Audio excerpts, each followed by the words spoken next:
सीताराम सेठ राजा हो गए, वो रिक्शा चलाते थे आगरा में। तो वो बाबा जी बैठ गए उनके रिक्शा पे, तो चल दिए आगे जाके एक गली में उतर के, और गली में घुस गए और पोटरी थी उनके रिक्शा पे रह गई। तो वो रिक्शा चलाते थे, तो वो सीताराम कहने लगे ये बाबा जी पोटरी तुम्हारी है, तुम्हारी है। तो बाबा जी ने कहा हमारी कुछ नहीं, तेरी है, ले जा। तो आज वो राजा हो गए, अब रिक्शा नहीं चला। रिक्शा आज भी उनके कमरा पे टंगा है। पोटरी में क्या था? सोने चांदी था। हाँ, सोने चांदी नहीं थी, राख थी। कृपा होगी। कृपा बाबा जी की होगी।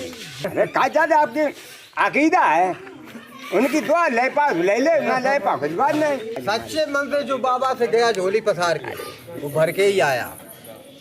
अच्छा वे जहाँ भी गए उन्हें अपनो परिचय बाबा नीम करोड़ी के नाम से ही सबरे इनके मंदिर है। कारण क्या था? कारण बताएं। बताइए बताइए। जो ये कारण हनुमान जी की ये मूर्ति है वो बाबा जी के हाथों से बनी हुई है, जब बनी हुई है, मिट्टी की बनी हुई है। और उसी मूर्ति के सामने उन्होंने तपस्या की, उसी मूर्ति से उन्हें सिद्धि प्राप्त हुई।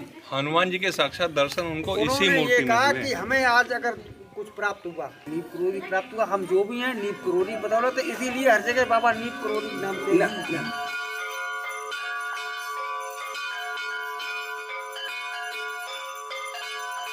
प्रभु अपना बना कर तुमने मुझे। बहुत प्रॉब्लम थी मुझे, और मुझे कुछ प्रॉब्लम थी वो 10, 15, 17 सालों से थी। तो और मैं किसी से कह नहीं पाती थी, बहुत उलझन होती थी मुझे।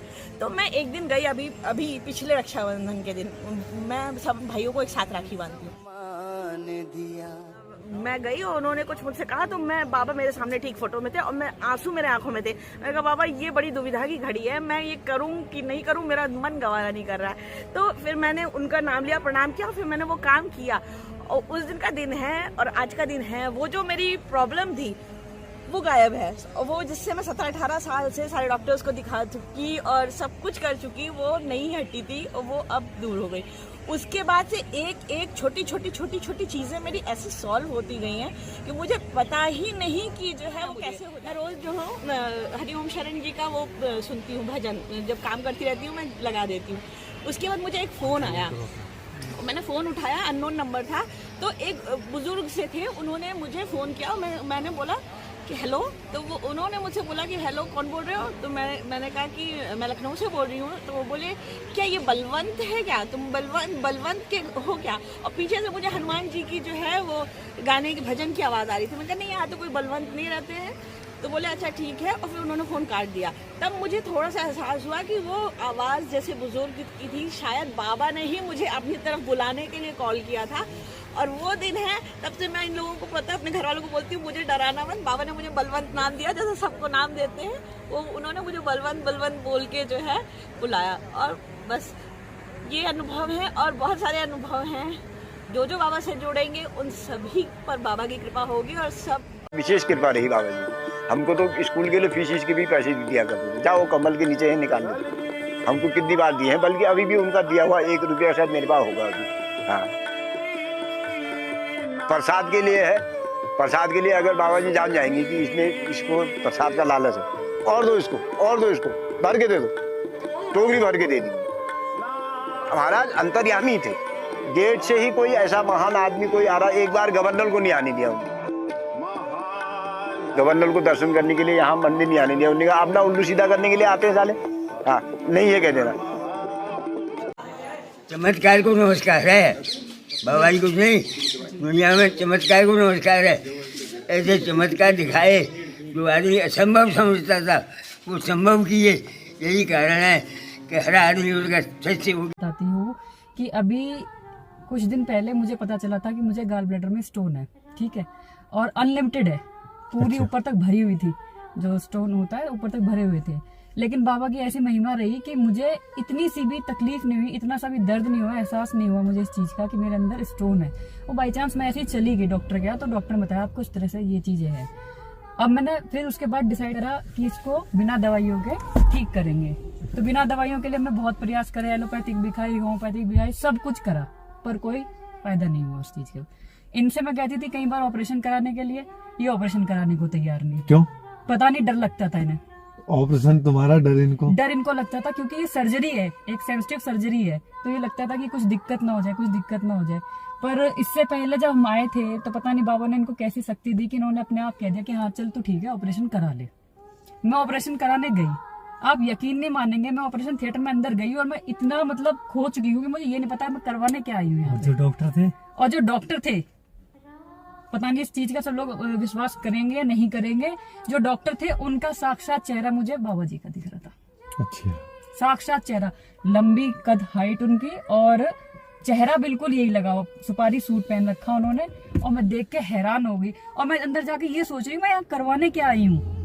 बाहर मुझे पता है मुझे स्टोन है, पर अंदर जाके मैं बिल्कुल भूल गई और आराम से जाकर लेट गई। मैंने बाबा के ऊपर छोड़ दिया, बाबा जैसा भी होगा जो भी होगा वो आपके ऊपर है। और हमने बाबा जी की महिमा के वो चमत्कार देखे हैं भाई साहब, कि जो इम्पॉसिबल काम थे, और हमने आकर के बाबा जी के दरबार में अर्जी लगाई, हाथ जोड़े, बाबा जी से कहा, वो इम्पॉसिबल काम हमारे हो गए। जैसे कि सोच ही नहीं सकता था, जैसे कि हमारे कुछ घरेलू विवाद थे या और भी कई सारे काम थे, बिल्कुल जैसे जैसे हमने मन से चाहा, जिसमें मैं पता है कि इसमें लड़ाई झगड़ा होना ही नहीं है, होना ही है। लेकिन बाबा से मिलने के बाद ऐसा चमत्कार हुआ कि इतनी शांति से काम हो गया, सब कुछ बहुत ही अच्छे तरीके से।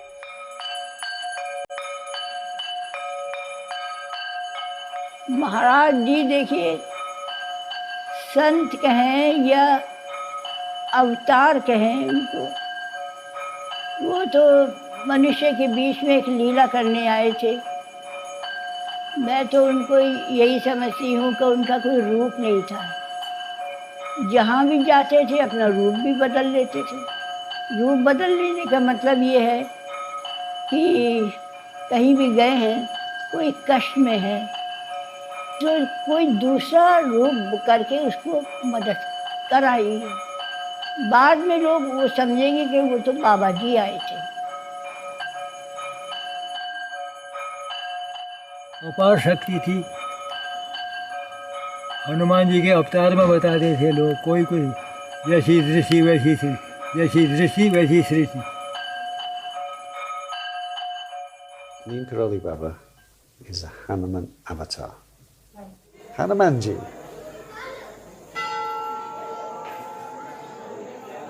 तो हमारे फादर नीम करौली महाराज जी के दर्शन के लिए नैनीताल में गए। तो वहाँ गए तो हमारे फादर ने उनसे कहा, नीम करौली महाराज से, कि महाराज मैंने क्रोध को जीत लिया है। फिर उनने कहा कि महाराज आप में और मेरे में क्या अंतर है। तो उसके बाद महाराज जी चले गए। करीब 6-8 महीने के बाद महाराज जी फिर नैनीताल आए। फिर उसके बाद जो नैनीताल आए तो महाराज हमारे पिताजी फिर गए उनके दर्शन करने के लिए। तो उस समय पे गवर्नर मोदी था और उनके private secretary AN. Jha ACS, और बड़ा शॉर्ट टेम्पर्ड आदमी था। तो महाराज जी ने कहा चलो ए.एन. झा के यहाँ चलेंगे। तो सब लोगों ने उनने कहा भी मैं ए.एन. झा मानता नहीं है। उन्होंने कहा चलो। वो चले गए सब महाराज जी के साथ गवर्नमेंट हाउस गए। तो वहाँ पे वो उनके करीब 1 बजे का टाइम होगा। वो उतरे, वो महाराज जी तो नंगे पाँव रहते थे, सब उनके धूल वूल सब लगी उनके पाँव में। जाके उनके ड्राइंग रूम में सीधे सोफ़ा में जाके पाँव उठा कर उन्हें रख दिए। 1 बजे के करीब ए.एन. झा जो थे लंच के लिए आए। उनको बड़ा गुस्सा आया कि कौन आके बैठ गया।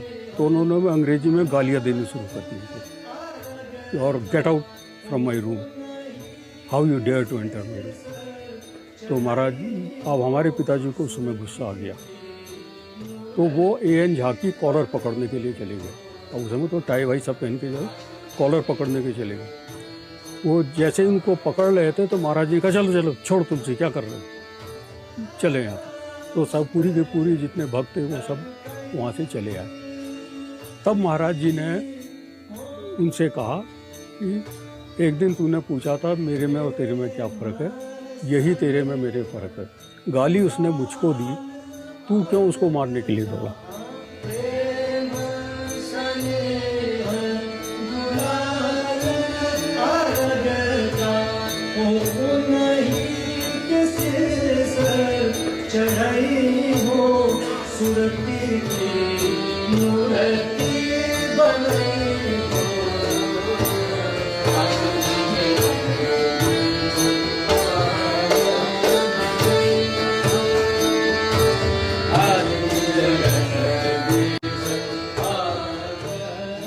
घूमते रहते थे, हजारों आदमी पीछे से मधुमक्खियों का जैसा झुंडा लगे रहे, जैसे मधुमक्खियों का झुंडा।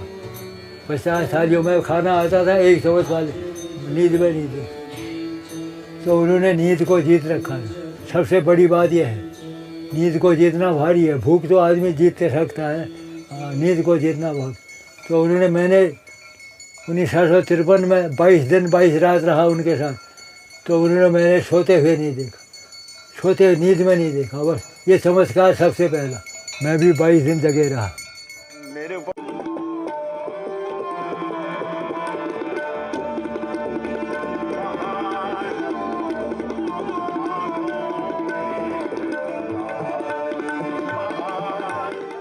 बाबा जी थे 3 साल की 22 भाई थी।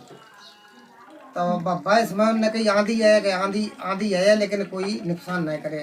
कहीं ओरे पड़े हैं, फिर उन्होंने जाके ओरे ऊपर है लेकिन हमारे नींव करोरी में कोई नुकसान नहीं। हम छोटे ही थे, पढ़ाने जाते स्कूल, तब वो नहीं कि निकाल जाते सब जने। छुट्टी भाई बाबा जी तो लगा जाए मीठो दे दी।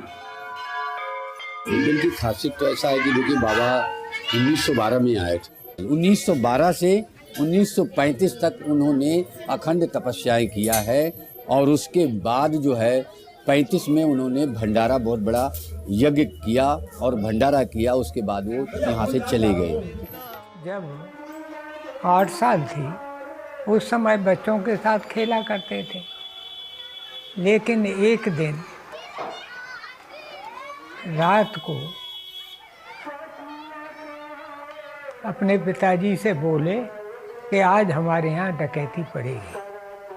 पिताजी ने कोई विशेष भरोसा तो नहीं किया, परंतु घर का कीमती सामान एक ट्रंक में भर के पड़ोसी के यहाँ रखवा दिया और उसी रात डाका भी पड़ा और डकैतों ने धन के बारे में बताने के लिए पिताजी और माताजी दोनों की अच्छी पिटाई। महाराज जी छूछात में बिल्कुल भरोसा नहीं करते थे।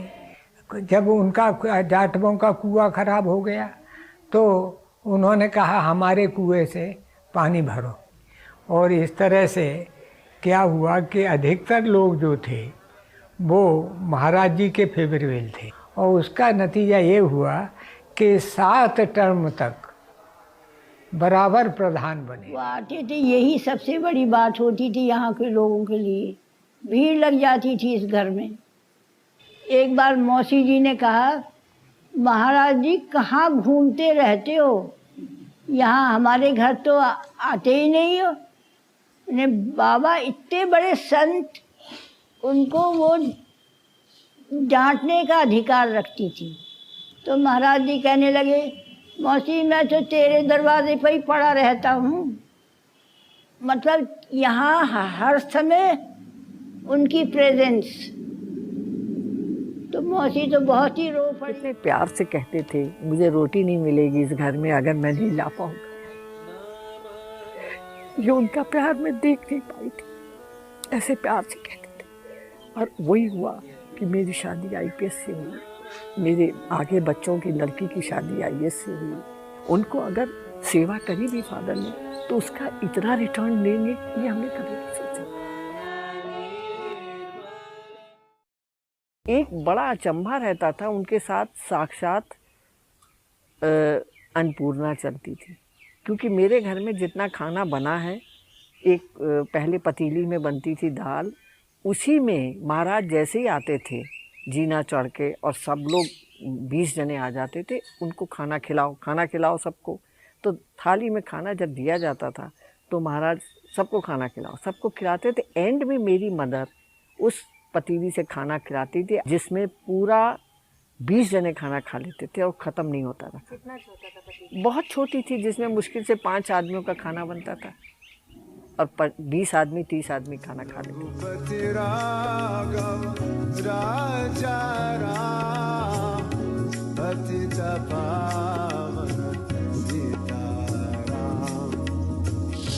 रघुपति राम